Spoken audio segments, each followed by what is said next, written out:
हैं, क्या क्या पढ़ना चाहिए, कितना पढ़ना चाहिए, उस पर आप ध्यान दीजिएगा। तो चलिए मैं शुरुआत करता हूं डांडी यात्रा से। तो डांडी यात्रा की शुरुआत किसने किया और इसका क्या उद्देश्य था, ये सारे चीज के बारे में आपको मैं बतलाऊंगा। तो कहा जाता है कि डांडी यात्रा के शुरुआत से ही सविनय अवज्ञा आंदोलन की शुरुआत हुई। तो याद रखिएगा, गांधी जी ने सविनय अवज्ञा आंदोलन की शुरुआत डांडी यात्रा से की थी। तो आपसे सवाल पूछेगा कि सविनय अवज्ञा आंदोलन की शुरुआत किसने किया, तो महात्मा गांधी जी ने किया था। किस यात्रा से किया था, तो डांडी यात्रा से किया था। इसकी शुरुआत कब हुई, तो 1930 ईस्वी में हुई थी। 1930 ईस्वी में।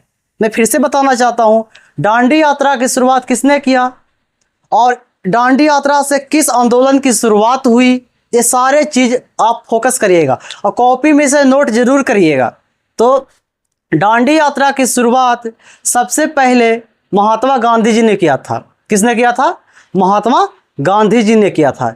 इसी यात्रा से सविनय अवज्ञा आंदोलन की शुरुआत हुई। इसी यात्रा से सविनय अवज्ञा आंदोलन की शुरुआत हुई।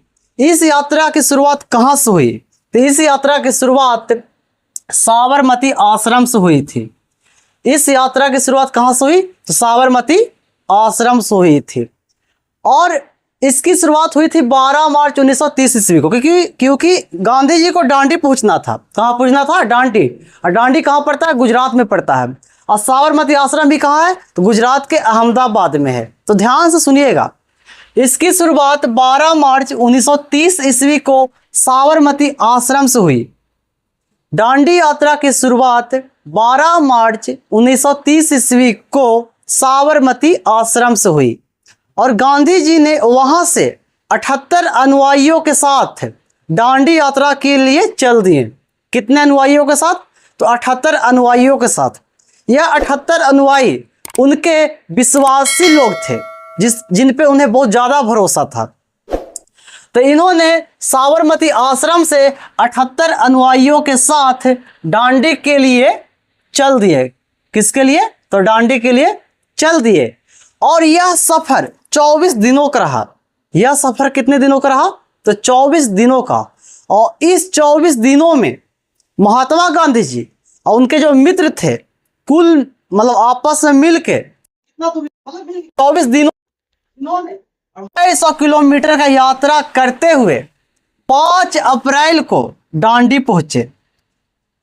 तो याद रखिएगा, महात्मा गांधी जी ने डांडी यात्रा की शुरुआत कहां से किया, साबरमती आश्रम से किया 12 मार्च 1930 को। वहां से 78 अनुयायियों के साथ डांडी की ओर चल दिए और 250 किलोमीटर का सफर करते हुए 5 अप्रैल 1930 को डांडी पहुंचे।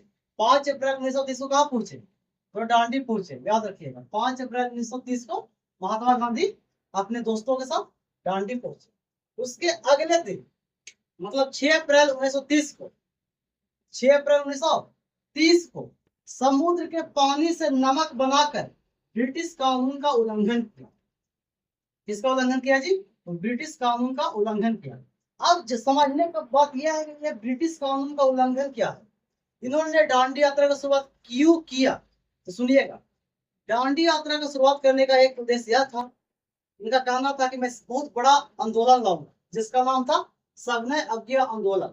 दूसरी बात, इन्होंने शुरुआत नमक, समुद्र के पानी से नमक बनाकर नमक कानून का उल्लंघन किया, मतलब ब्रिटिश कानून का उल्लंघन किया। उस समय आम जनता समुद्र के पानी से नमक नहीं बना सकता था।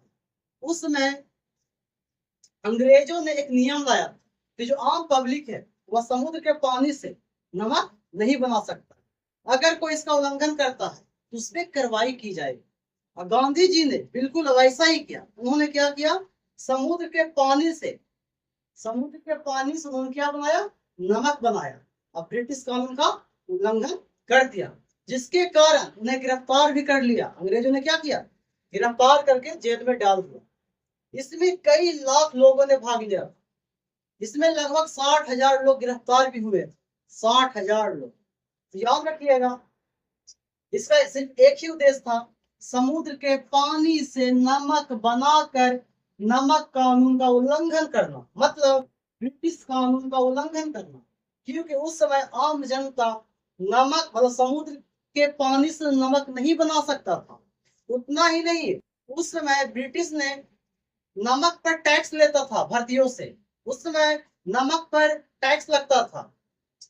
तो याद रखिएगा, इस का उल्लंघन किसने किया? तो गांधी जी ने किया अपने 78 अनुयायियों के साथ। उतना ही नहीं, अन्य क्षेत्रों में भी इसका विद्रोह हुआ। जैसे तमिलनाडु में इसकी शुरुआत किसने किया? तो सी राजगोपालाचारी ने। सी राजगोपालाचार्य ने। बिहार में इसकी शुरुआत किसने किया? तो कारो बाबू। याद रखिएगा एक सवाल यह भी कि बिहार से दांडी यात्रा में सिर्फ एक इंसान शामिल हुए थे, उनका नाम था कारो बाबू। उसका नाम क्या था? कारो बाबू। पेशावर से दांडी यात्रा की शुरुआत किसने किया? तो खान अब्दुल गफ्फार खान। पेशावर से दांडी यात्रा की शुरुआत किसने किया जी? तो खान अब्दुल गफ्फार खान। और मणिपुर एवं नागालैंड से इसकी शुरुआत रानी गैडिनलियू ने किया था। तो आप इसे प्रैक्टिस करिएगा, आपका ये बेहतर हो जाएगा। फिर से मैं एक बार बता देना चाहता हूँ, तमिलनाडु से दांडी यात्रा की शुरुआत किसने किया? तो सी राजगोपालाचार्य ने, या सी राजगोपालाचार्य भी आप बोल सकते हैं। बिहार से तो कारो बाबू। आपसे सवाल यह आ सकता है कि गांधी जी के सपोर्ट करने के लिए दांडी यात्रा में बिहार से कौन शामिल हुआ? तो कारो बाबू शामिल हुए थे। पेशावर से दांडी यात्रा की शुरुआत किसने किया? तो खान अब्दुल गफ्फार खान ने किया। अब बात करते हैं साबरमती आश्रम के बारे में। ये साबरमती आश्रम है ही क्या? इसकी स्थापना किसने किया? ताकि साबरमती आश्रम से ही दांडी यात्रा की शुरुआत हुई। बात समझ रहे हैं ना आप लोग? साबरमती आश्रम से ही दांडी यात्रा की शुरुआत हुई। अब बात करते हैं साबरमती आश्रम है क्या। तो मैं बताना चाहता हूं, जैसे ही महात्मा गांधी जी दक्षिण अफ्रीका से भारत आते हैं, तो याद रखिएगा 25 मई 1915 को अहमदाबाद के समीप, फिर से मैं बताना चाहता हूँ, साबरमती आश्रम की स्थापना किसने किया? महात्मा गांधी ने किया। कब किया? तो 25 मई 1915 को किया। कहाँ किया? तो अहमदाबाद के समीप कोरचम नामक स्थान पर किया था। अब बात यह है कि साबरमती जो आश्रम है, मतलब गांधी जी का इनसे क्या लगाव था? तो जब गांधी जी दक्षिण अफ्रीका से भारत आए थे, तो 1915 से लेके 1933 ईस्वी तक उनका घर यही साबरमती आश्रम ही था। साबरमती आश्रम में ये समय व्यतीत कर रहे थे। इसलिए गांधी जी का इनसे बहुत लगाव था, उनका आत्मा इसमें बसता था। इसलिए साबरमती आश्रम को गांधी जी के लिए यह हृदय कुंज कहलाया। याद रखिएगा, साबरमती आश्रम गांधी जी के लिए क्या कहलाया? हृदय कुंज कहलाया। और साबरमती आश्रम को बनाने के लिए गांधी जी को मदद किसने किया? किसने पैसे दिए? तो उनका नाम था अम्मा लाल साराभाई। इस साबरमती आश्रम को बनाने के लिए संपत्ति धन किसने दिया जी? अम्बा लाल साराभाई ने दिया। यह आश्रम कहाँ है? तो अहमदाबाद में। अहमदाबाद कहाँ पड़ता है? गुजरात में। इसकी स्थापना किसने किया? महात्मा गांधी ने किया था। गांधी जी इस आश्रम में कब से कब तक रहे? 1915 से लेकर 1933 ईस्वी तक रहे। इससे सवाल ज्यादा बिल्कुल नहीं आ सकते हैं। आप इसे प्रैक्टिस करिए, और इससे ज्यादा तो आने वाला है नहीं। दूसरी बात, इससे सवाल क्या आ सकते हैं? इससे सवाल 2 या 3 बन सकते हैं। दांडी यात्रा की शुरुआत किसने किया? तो गांधी जी ने किया। कब किया? तो 12 मार्च 1930 को किया। इसका उद्देश्य क्या था?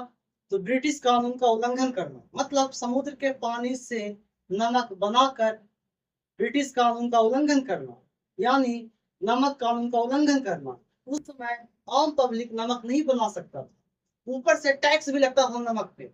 अगर आप नमक खरीदते तो आपको टैक्स देना पड़ेगा, ऐसा नियम था। तो गांधी जी चाहते थे कि आंदोलन हो, लेकिन अहिंसक रूप से हो। हिंसक रूप से बिल्कुल नहीं चाहते थे। तो गांधी जी अहिंसक के तो पुजारी थे, सत अहिंसा के तो पुजारी था, आपको भी पता है। तो हाँ, दूसरी बात, साबरमती आश्रम कहाँ है? तो गुजरात के अहमदाबाद में है। इसकी स्थापना किसने किया? गांधी जी ने किया। कब किया? 1915 में किया। जितना आप प्रैक्टिस करिए बेहतर हो जाएगा। और कुछ प्रॉब्लम होता है तो आप हमें बताएं। जय हिंद, जय भारत।